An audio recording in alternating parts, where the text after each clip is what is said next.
make sure it's up and going. All I see My is time says you are.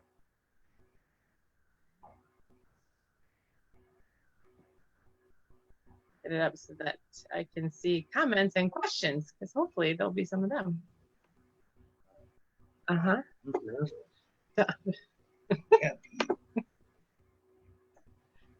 It's too late for that. Oh, no, that's the record. There we go. Turned it off. All right.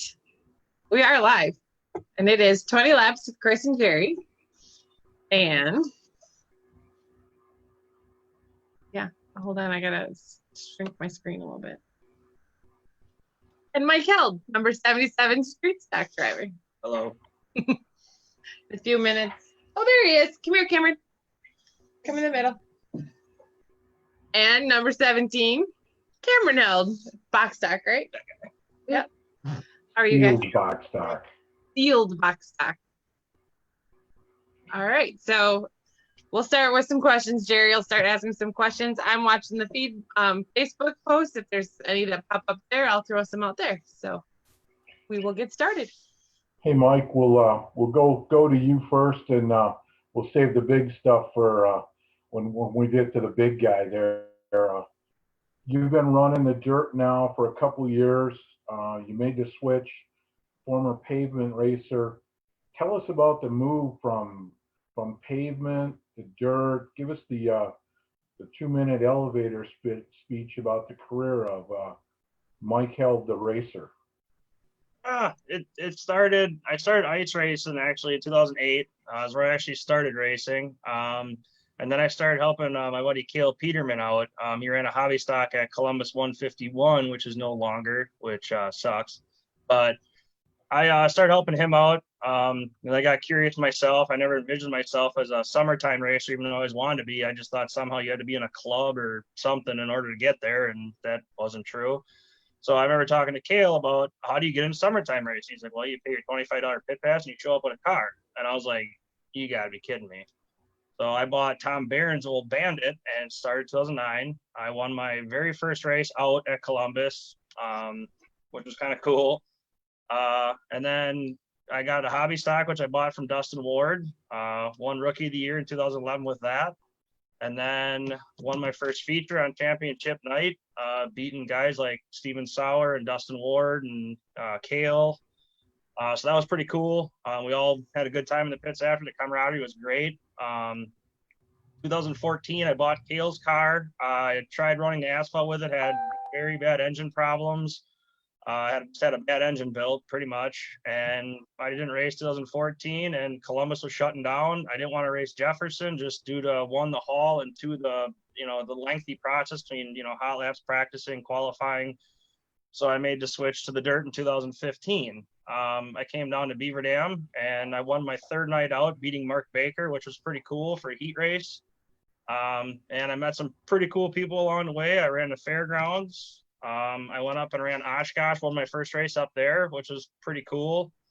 And I've been doing it ever since. I took 2017 off just because financially wise, I wasn't prepared and I needed a better motor. And 2018, I made my run for Beaver Dam. I think I finished 5th in points, won a heat or two.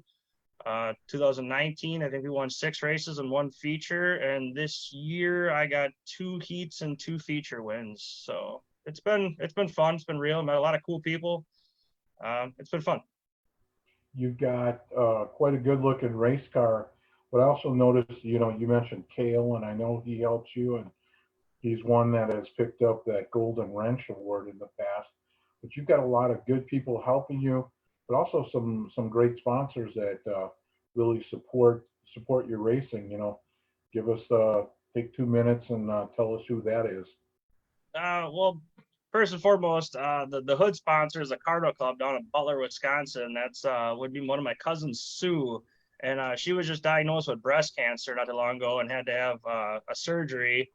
Not to get too much into detail, but she came through it. She's still going through all the tests and everything, and we have a little tribute on the hood for her, and we're always praying for her in that respect. So I just want to give her a plug first, and we all are rallying behind her. Hopefully she comes out of that one A-okay. I got R&R Investments, which is Randy and Roxanne Ostrander. That would actually be my crew guys' mother and father-in-law, and they're there almost every week. And she's probably one of the loudest fans in the stands if I'm doing all right. And if I'm doing bad, she's probably still one of the loudest. But we love her and love her having her there. And couldn't imagine a Saturday night without Roxanne in the stands. I got Be Beautiful Salon, which is my girlfriend's salon and located in Houstonford. I got A2 Signs and Graphics, who does my graphics. Cody always makes my car look really good every year. We got Trusses Plus, which is a company I think you're pretty familiar with. That's my crew chief Kale's wife's business. So we give that a plug on there. And I got Liquid Foreplay for out of Iron Ridge. It's one of my buddy Chad's businesses. He does hydrographic tipping. It's pretty cool. If you've never heard of it, look into it. It's hydrographicsllc.com, I think, or something like that. But Or you can talk to him on a Saturday night because he drives the 06 Street Stock. Yeah. So tell us about the biggest challenge when you came from racing pavement to switching over to dirt. Pavement, you know, because I interact with a lot of the pavement guys. You get a ton of practice where, you know, and the track never really changes a whole bunch. Where come to dirt, it's you might get a green white checker and then it's game on, and the track is constantly going through a change, not only through the course of the night, but we throw you a curveball week to week as well. Yeah, I mean, I like the dirt because, you know, I mean, in asphalt, if you have a tight race car, you're pretty much screwed for the whole race. You got a tight race car on a dirt track, you just drive it a little harder and you can change your line, change your entry, and make your car better. You know, it may not be the best, but you can change it, make it better. And when I ran the asphalt, Kill used to always tell me I had my car half sideways anyway, so I should just run the dirt. So it's fun learning the dirt and racing and finding the groove and looking for it. So The you know, as you grown to get, you know, and your quality of your racing talent has come through on the dirt, you're doing much better. You've been in points chases. When you get to a given night, you come in with a game plan of, hey, this is how I intend for this night to go, or you just come in with a clean slate and you look at the racetrack first and run where the other guys aren't? We try to play the game. We try to guess it, you know, as to what the track may or may not be. So we come in kind of neutral, I guess, and then we obviously make changes at racetrack, whether we're making spring changes, shock changes, shim changes, tire changes, messing with stagger. Well, we try a lot of stuff. I mean, we're very active in my pit. We don't just, you know, pull off the racetrack and go, well, that sucked. Let's see how the feature goes. So, I mean, we're obviously trying to make the car better, you know, and the guys that we race with are fast. I mean, you got, you know, James Fletcher's having a phenomenal year. You got Russ Davidson, who's always been fast there, and Jason White when he decides to show up, and among others, you know, I mean, so many other names I could go of that, you know, that are fast that we just try to keep up with and put ourselves in that category, I guess, that we're competitive. With the unification of the street stock rules, and which affected your division, there were some changes. How did you view that as a racer? Was that a positive, a negative, a neutral? And has that encouraged you to do any amount of traveling, especially at the end of the year? I thought it was a positive. I mean, when we ran the asphalt, you were kind of limited. When I ran the hillbilly stocks, I guess, as we used to call them, we could run Columbus or Jefferson. That was kind of our limit. Slinger had their own rules. Dells had their own rules, and we were kind of limited. Now that you guys allow us to open up, it's good for the sport that guys can come down and travel or go wherever without making wholesale changes to their cars. Really the only track I went to was I went to the Fall Classic at 141 last year. I made the show, being my first time up there. That was pretty impressive for me. So I think it's a good thing. I think it's a good thing for racing all around and street stock racing. And I mean, I think it's good. I know we were talking in the green room. We had some visitors from other tracks come and visit and try it out at Beaver Dam, and I would agree. I think that's been a plus. You know, you've been quote unquote up to the mountain. Where do you see yourself going in 5 years? What's the long-term plan? Are you a dyed-in-the-wool man? I'm going to be racing street stocks till I'm old and gray, or are we just going to run for a couple of years and hand the keys over to that young man standing behind you? We'll see how it goes. I mean, 5 years, I don't know if I'll be racing. I may be up in the woods enjoying my time up north. I don't know. We're flirting with next year as what we want to do. And, obviously financially, that plays a huge factor. I got some great sponsors but a few problems throughout the season may change that. So it all depends. I don't travel just due to financial reasons and family reasons and, how all that goes. But I mean, I'd like to travel a little more if I stopped running full time at Beaver Dam, which is probably something you guys want to hear, but that'd probably be the only way I'd be able to travel. Maybe we'll explore some more tracks. Otherwise, we'll see what the future holds. I don't know. I'm having fun doing what I'm doing now. Street stock racing is great. It's fun. So I would like to try something else, but financially, my pocketbook tells me that's not happening. So at least right now. Now we touched on the young man behind you. You as a dad have had to step in a new role on Tuesday nights. You're no longer the driver. Now you're the crew chief, the cheerleader. Introduce us to the driver of that hot rod number 17 sealed box stock race cart. Yeah, I mean, going to the Tuesday night thing, it was a learning curve. And, going back to my crew chief, Kale, and he's always telling me I should have done this. And now I get it. Now that my kids racing go-karts, I understand sitting on the sideline, his frustration sometimes, but it's all in good fun. It's all in good faith. So this is Cameron. He's 8 years old, just turned 8, and he's his first year in a sealed box stock class. Started off a little rocky, but towards the end made some improvements. Was really hoping for that last night of racing. I thought we made some changes that maybe Cameron could have did a little something, but we got next year and a few other years for him to get him going. But Cameron, what do you got? Say hi. Hi. Cameron, you have fun racing that cart out on Tuesday nights? Yeah. You see yourself taking over the wheel of Dad's street stock someday? Yeah. This is TV. You got to be a little animated there. That's okay. Good. Yeah. With the cart, tell us a little bit about the cart itself and what it takes to put that on the racetrack on Tuesday nights. Washing tires and prepping. What kind of things do you do to prep? I don't know. Nut and bolt check. Yeah. Bolt check, yeah. Gears? Yeah, Gears. the gears. Change gears. And that class runs the LO206 sealed motor, which makes it, there ain't nothing cheap about racing anymore. Let's just say relatively economical, so it doesn't dent dad and mom's wallet too much, right, Mike? It has been bad. And the thing I actually kind of like about it is it whoever can get the better cart set up and whoever can drive it best is kind of going to be towards the front. So obviously we were slow to start on that, but we were making our progress, and everybody's super friendly on Tuesday nights and willing to help out, and that's pretty cool. So one of the main guys there was Billy Brock, was the guy that kind of got us going and helping me out and at least steering me in the right direction to get started. So I was leaning kind of hard on him, and then Kale stepped in and did his thing with the go-kart, like what he said he wasn't going to do, and he did. So made it a little faster. So we're still learning, but I think next year maybe Cameron will be able to pick up his first win or feature win or something. So Well, You get really nervous. Yeah, he's smiling with that feature win talk.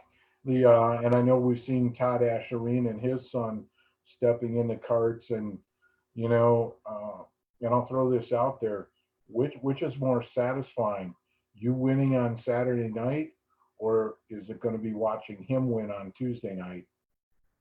I'm not gonna lie, I'd be pretty excited if he won, maybe a little more excited than him. I'm a competitive guy. I want to, if I'm not going out just to turn laps and say I was driving a race car, obviously I want to win, and I kind of hoping I can instill the same in him. And he wants to win, and he finished third to one night, and he was pumping his fist like he won. So to me, that the satisfaction that he got out of finishing his personal best in a feature third was pretty cool. So it's just good things to come, I think. I know one of the coolest moments is when we give the kids the feature winner the checkered flag and let them take it for that lap. It's been some very cool pictures and very proud drivers and parents with doing that. That's one of the neat traditions that we started out there. The you're in that sealed box stock class, and you can stay in that for a couple of years. So you're racing basically with kids all of your own age, right, Cameron? Yeah. And as you've done that, have you become and made friends with some of those drivers? Yeah. Tell them about Mason, how your friends are. Mason and Asherine. That would be Mason Mack and Brady Asherine. Yep. And Mason Mack, for those of you that have come on Tuesday nights, that would be the stepson, help me out, Chris, that I don't get this wrong, Matt Recheck's stepson, Yes. correct? Yes.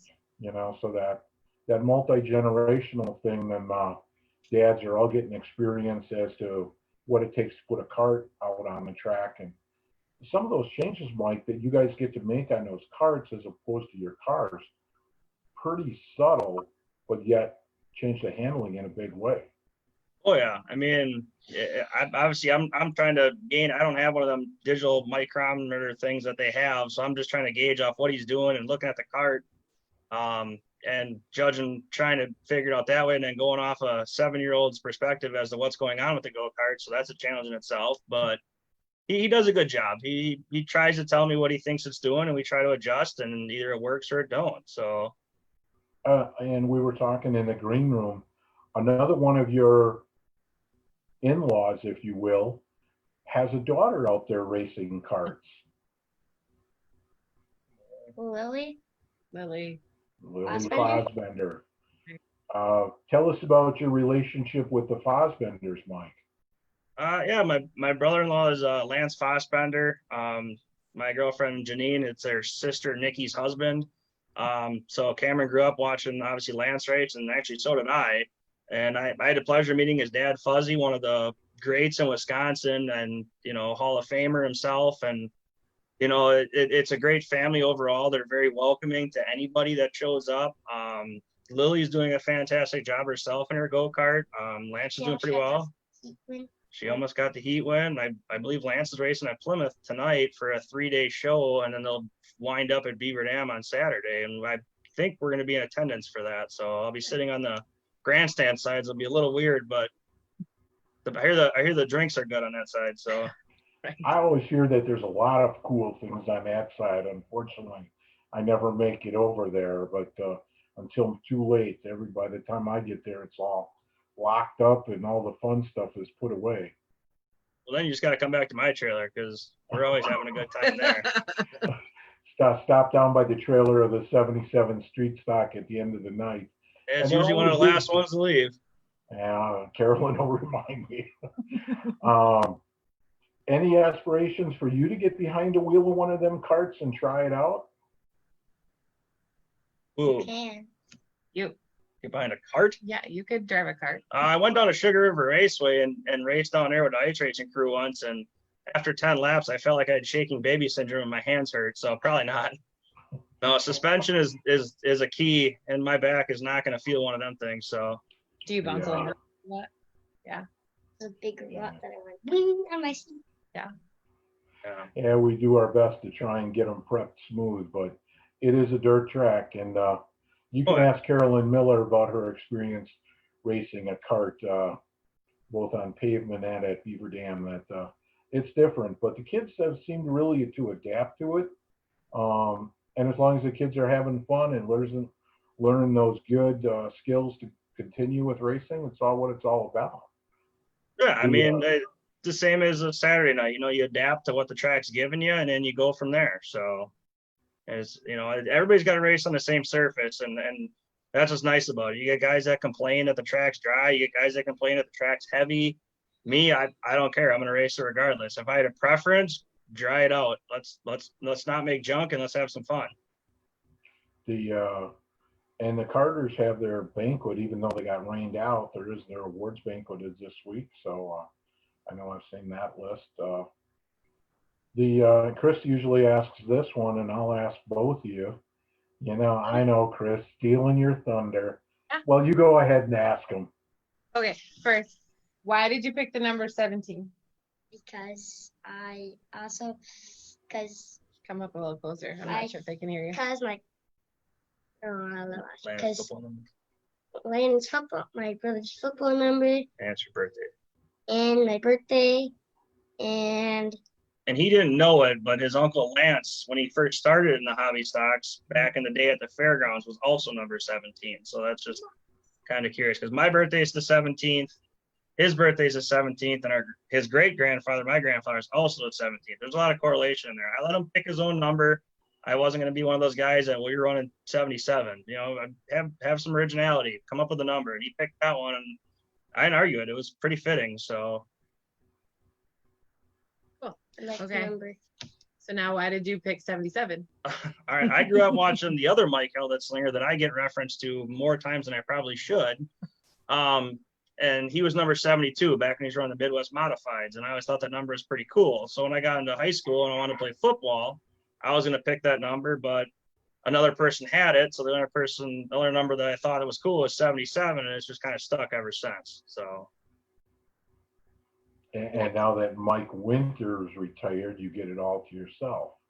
I respectfully kept the 8th on this car this year, hoping that guy would come back. I wanted one more shot at that cat. Mike Winters, for those that aren't familiar, one of the past champions out at Beaver Dam. Very successful 4 years running. as well. Yeah. 2 Yep. years. Okay, Chris, what so about internet there hasn't questions? been any, no, there hasn't been any on there, but outside of the racetrack, what keeps you busy? Outside of parts, everything else, what do you do? I've been in the fire department here in Eustisford for over 10 years, so I got that. Doing family stuff, fishing, four-wheeling I'd like to do, but four-wheel broke right now. That's about it. I mean, fishing, we do hunting, just I don't outdoor do stuff. hunting. So You don't do hunting? You do fishing though, because I just saw a picture of you holding a fish at your mom's lawn. Do you like fishing? What else do you like to do? Hunting. I go hunting with my dad, but I don't shoot stuff. you'll get there. What about your turkey? Yeah, didn't you just get a turkey?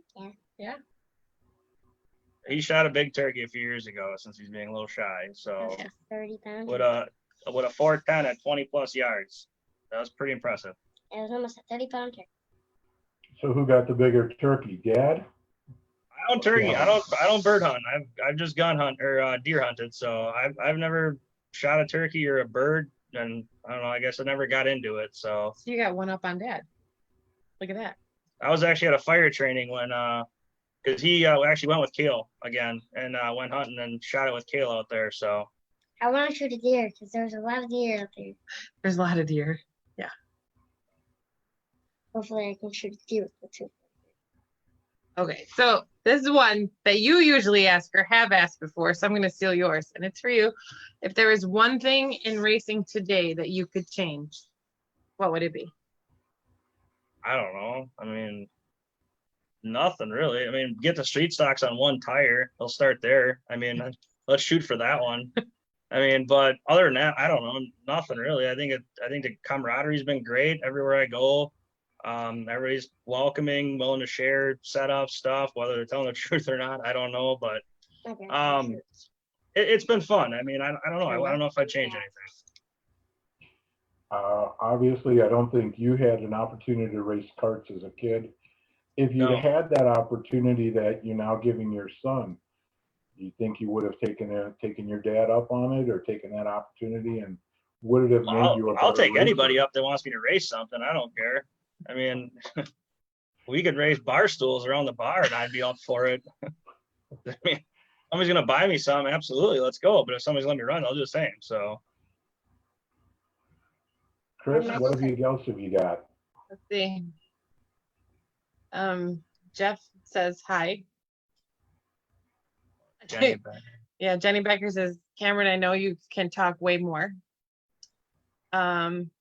Stacy said, does drinking count as, I think, as pastimes? She put that on there. So, Stacy, we never drink. Are you kidding me? never. We sit on the shop and just talk politics And racing. and racing.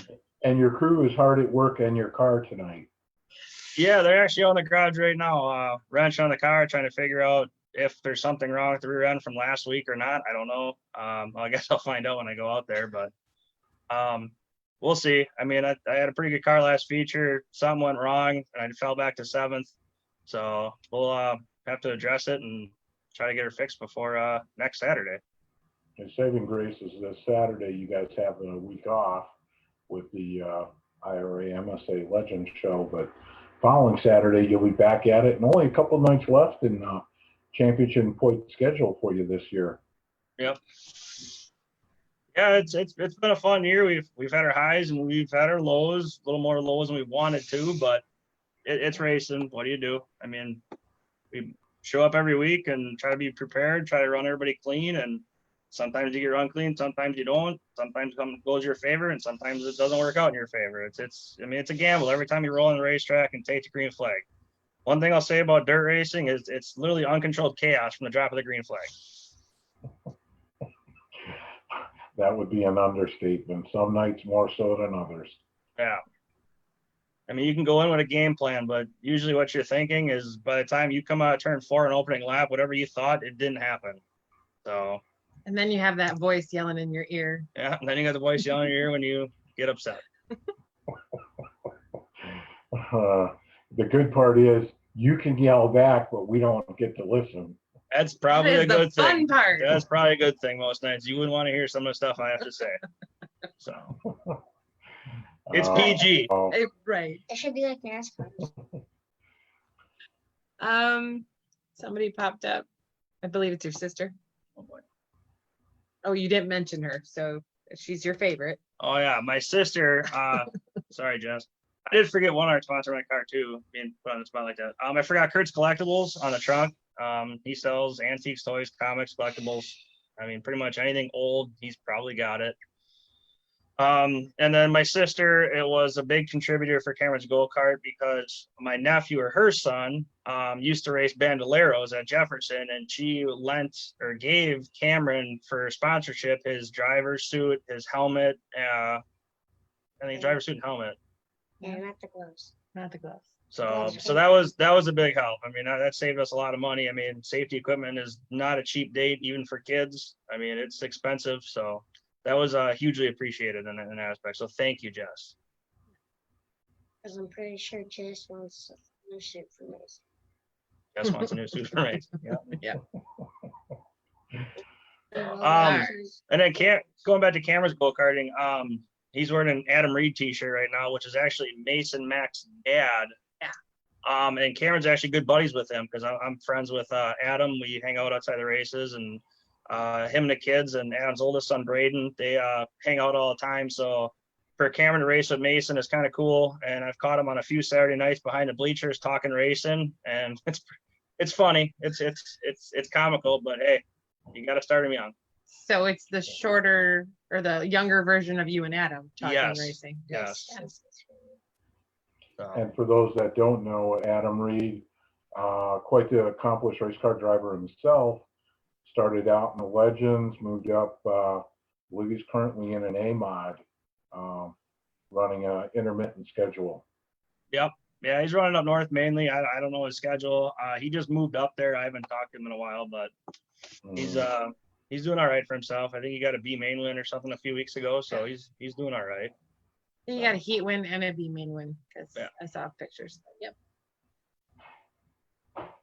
Well, that's all the comments were. So we've gone about 23 laps. So but we had both. We had a few cautions Yeah. to be expected. There we go. Yeah, and we'll throw in the pink flag on this one, Chris. All right. Everybody says I talk too much anyway, so if we cut it early, I guess it's not the bad thing. Does he talk too much about racing? Your dad? Does he go on and on and on and on and on and on? You can say yeah. Good. We got video proof. He's not lying. All right. Well, thank you guys for joining us. And Landon. And Landon talks a lot too. Okay. That's his oldest brother who helps in the go-kart. But Yes, he does. I appreciate you guys having us on. It's been fun, and we'll see how the next 2 weeks play out Thank and you. have some fun. So All right. And I'll see you guys next week at the kart banquet. And well, I won't see you on Saturday because you'll be on the what I call the fun side of the track, enjoying yourselves. But I'd like to know See where you the Saturday. fun side is, because I know I'm not on that side. I'll I'm find it. going to. I'll find the fun side. I'll go in the. Look for a 77H t-shirt and you'll find some fun. all right. All right. Thanks, everybody. We'll see you out at the track. Yep, thank you. Have a good one. Honestly, I'm. Yeah, hang on.